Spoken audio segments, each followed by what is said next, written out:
Hey, you. You're finally awake. Look, I heard you. I heard everyone loud and clear. There were still plenty of really poo Super Nintendo games that I didn't cover, so I decided to make a second video. And in reality, I'm probably going to be making a third, or even a fourth. But I only do about 7 at a time because I could be here all day. So I'm going to be listing here another 7 rubbish Super Nintendo games. And again, a lot of these were suggested by you guys. And if you want to hear more of me, Retro Wars is a weekly podcast where me and friends talk about the video games we used to play back when we were kids. And there's over 150 free episodes waiting for you wherever you get your podcasts from. And I want to see you over there. And to give everyone an update, as I said, let you know, Goten is now here and now at home. Him and Mum are doing well, although our sleep is now destroyed. Back to the video. Okay, let's get into it, shall we? Some more terrible Super Nintendo games. Batman Forever. What could possibly go wrong? Yeah, everything. Like, imagine if Mortal Kombat had a fever dream and a baby, and had a baby that controlled like a fridge with legs. Now, let's be honest, before we dive into the carnage, let's just talk about the controls. Want to use the grappling hook?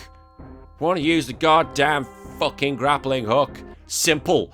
All you have to do is just press the correct combination of buttons, say a quick prayer to RNGesus, and then hope the game acknowledges your existence, because I didn't get out of that hole, that beginning hole, for absolutely God knows how long. Let's talk about one of the main problems of this game, was the level design. The stages are just so bloody cryptic. You'd have better luck navigating through IKEA blindfolded, and I've just been recently, and yeah, good luck. At one point you have to use a grappling hook to ascend, but the game doesn't tell you how, as I mentioned earlier. You just have to know the button combination. It's like Batman himself had to play the game, he'd quit and just say, sod it, Gotham, you're on your own. Then there's the combat. Every fight just feels like you're wading through loads of water. Batman just feels like he's constantly wearing weighted boots, and the enemy AI is either going brain dead or goes full Terminator with zero warning. You never know if you're in for an easy win, or it's just a single thug that's about to combo you into oblivion. Speaking of the enemies, every generic thug in this game looks like they were a rejected 90s boy band. They all have like ridiculous names like Chain Good Eddie and Clown Stomper. You know, the kind of people Batman regular fights on a daily basis. And let's not forget some of that sound design. Each punch sounds like someone dropping a hammer on a tile floor. It's just so immersive. The digitalized sprites were clearly inspired by Mortal Kombat, and the dark aesthetic fits Batman perfectly. But I don't care if you have good intentions, it doesn't mean squat when the final product plays like absolute dog shit. It's insane. The bottom line is, this is just one of the worst Batman games ever made. It's one of the worst games, period. Like, if you want to feel what it's plays to play like Batman with severely weighted clothing and being hungover, this is the game for you. And if you ever finished it, please let me know in the comments. Now, it's time for Rise of the Robots. More like Fall of the Robots, if I'm right. And let's be honest, you guys constantly commented about this one. Where is it? Where is it? Where is it? Well, here it is. And this game had some of the most advanced pre-rendered graphics of its time. Too bad they spent the entire budget on that and left $0 for the actual gameplay. I mean, at first glance, it's pretty cool, but the moment you start playing it, it just falls apart. Let's start with the biggest sin of this so-called fighting game. You can only play as one character in main mode. One. Imagine picking up Street Fighter 2 and finding out you can only play as Ryu. Who thought that was a good idea? Well, Capcom clearly did with the previous game, Street Fighter 1, because you could only pick Ryu, but that's neither here nor there. And if your Batman Forever had stiff controls, ho, you're in for a treat. The characters move like they're stuck in first gear, every attack is sluggish and combos are non-existent. And the jump kick is the only move worth using. That's right, spanning one move is a viable strategy because the AI is dumb as a box of broken circuits. Okay, sometimes the AI isn't completely stupid. Like, sometimes it does just stand there contemplating the meaning of life, and then out of nowhere decides to destroy you with a flurry of impossible to counter attacks. Like, there's no in between here. You either dominate the game with mindless button mashing, or you get obliterated by a robot who just remembered it was actually programmed to do this. The soundtrack is another issue. It's like the developers wanted to make something futuristic and intense, but instead it sounds like a dial-up modem having a panic attack, and we all know back in those days what that sounded like. And since we're on the topic of the sound, the voice clips are hilarious. Every hit sounds like someone slapping a piece of raw chicken. Like, I'm not telling you to go into your local shop and do that, but that's what it sounds like. But wait, there's even more. The Super Nintendo version is somehow worse than the already awful PC release, as they had to remove several frames of animation, making an already sluggish game feel even worse.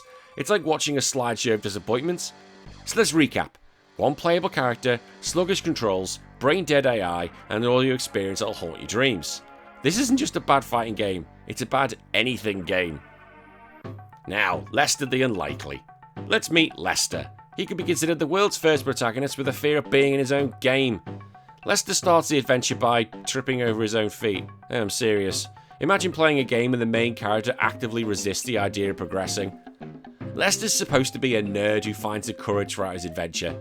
That sounds great on paper, but in practice, it means you spend half the game watching him panic, refusing to move, and whimper like a lost puppy. So that's basically me whenever the wife shouts at me. When you approach an enemy, he physically just flinches like he's realised he's forgot to pay his taxes, or like me, the wife's called you on the phone and you know you're in trouble. The controls are a disaster. Jumping feels like you're controlling a wet pad of cement, and combat is an absolute joke. At one point, you get a rock to throw your enemies, but good luck actually hitting anything. Lester has the hand-eye coordination of a blindfolded toddler. And there's the level design. Every stage is built to just make you suffer.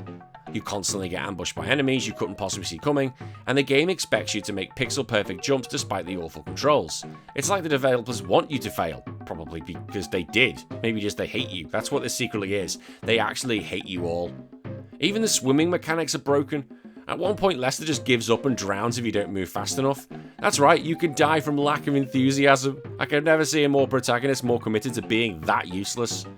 The funny part is, he actually gets tougher later in the game, but by then you've already spent hours babysitting this overgrown man-child, and Stockholm Syndrome is maybe the only reason you keep playing.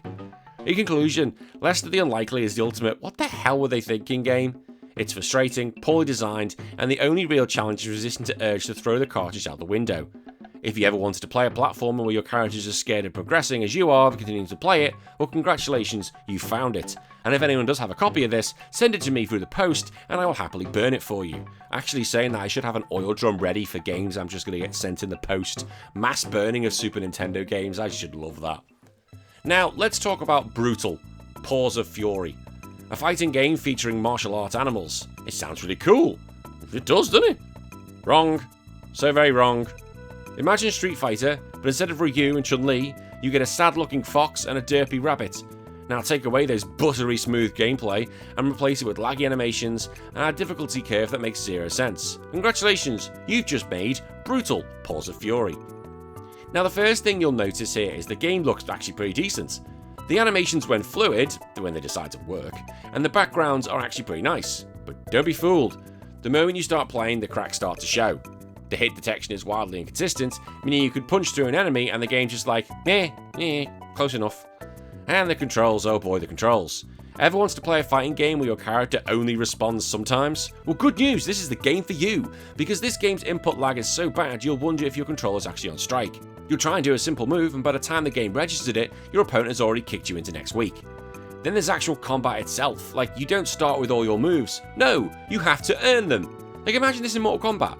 Scorpion had to take a few rounds before remembering how to throw his spear. That's Brutal Paws of Fury for you.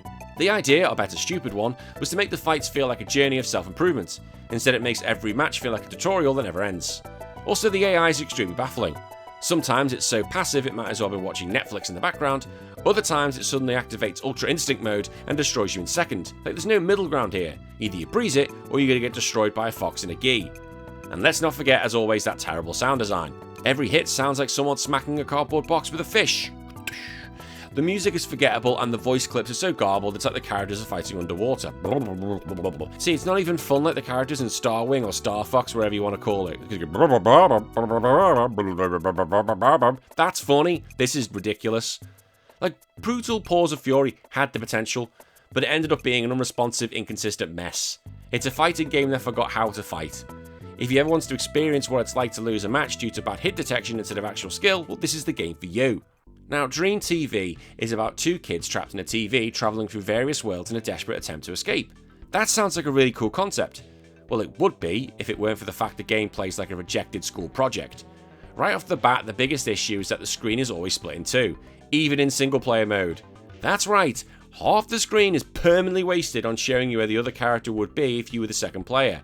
But if you're playing alone, tough luck. That second half is just useless void teasing you with what could have been. Oh, and the controls? Oh, they're a masterpiece of disaster. The jumping feels floaty, movement is sluggish, and the combat is practically non-existent. The game expects you to solve puzzles, but the solutions are often so cryptic they make assembling even IKEA furniture look easy. Then there's the level design. Each stage is a confusing maze filled with switches that may or may not do anything. Just try, see what happens. You'll spend most of the time wandering aimlessly, desperately trying to figure out what the game actually wants you to do. Spoiler, it wants you to suffer, and that's not good gameplay. The enemies are just as bad. They either do almost nothing or attack you so relentlessly that you barely have any time to react. And since the combat is garbage, your best bet is usually just run and hope for the best. And to top it all off, the story makes no sense. You're supposed to be saving a wizard or something like that, but the game never explains anything properly. At some point you just have to accept you're stuck in a fever dream and just roll with it. Dream TV is what happens when you take a promising idea and drown it in bad design choices. The only real challenge here is trying to stay awake long enough to actually finish the game. Ever want to play a boxing game where every punch feels like you're underwater? Meet George Foreman's KO Boxing. This is not Super Punch-Out, I will tell you now. This game promises intense boxing action, but delivers a simulation of what it's like to fight after taking some sleeping pills. For a boxing game, you'd expect fast, responsive controls. Nope, everything is slow and unresponsive. Throwing a punch feels like you're winding up for a knockout, in slow motion, and by the time your character actually lands a hit, your opponent has already countered you and hit you about 5 or 6 times. The animations are also hilarious. Every punch looks like it was animated by someone who had only ever heard about boxing in theory. The fighters move like marionettes, their punches barely making contact even when they should. Then there's the AI. The first few opponents barely fight back, lulling you into this false sense of security. But suddenly the game throws in these difficulty spikes and your opponents become unbeatable punching machines. It's like going from shadowboxing to fighting an actual grizzly bear. And let's not forget those sounds. The punches sound like someone slapping a wet sponge. You gotta love these things I'm coming up with here.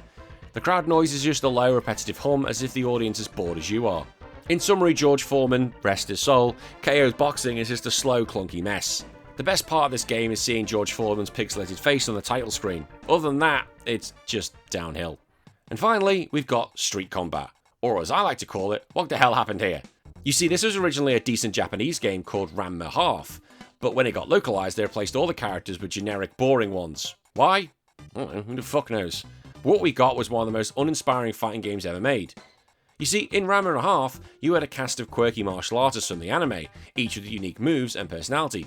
In Street Combat, they swapped them all out for a bunch of guys who looked like rejected action figures. The main character?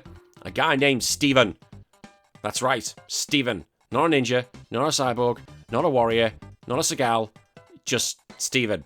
He looks like if Ken from Street Fighter quit martial arts and started a boy band.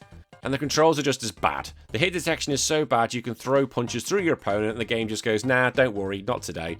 And the special moves are nearly impossible to pull off unless you sacrifice a goat to the gaming gods. And the enemies? Well, they're somehow worse than the protagonist. One of them looks like a mall security guard who wandered into the wrong place. Another is a dude in a purple jumpsuit that screams budget Power Rangers villain. And it's really annoying because the Ranma Half characters actually had charm and variety, whereas the Street Combat cast looks like they were just thrown together in 5 minutes using a how to draw 90s action dudes book. The backgrounds don't help it either. Again, in Ranma Half you had vibrant, detailed environments. Street Combat, well, it's mostly dull, empty streets that make you wonder if the game takes place after an apocalypse where only the bad game characters survived. Oh, and the music is shit as well.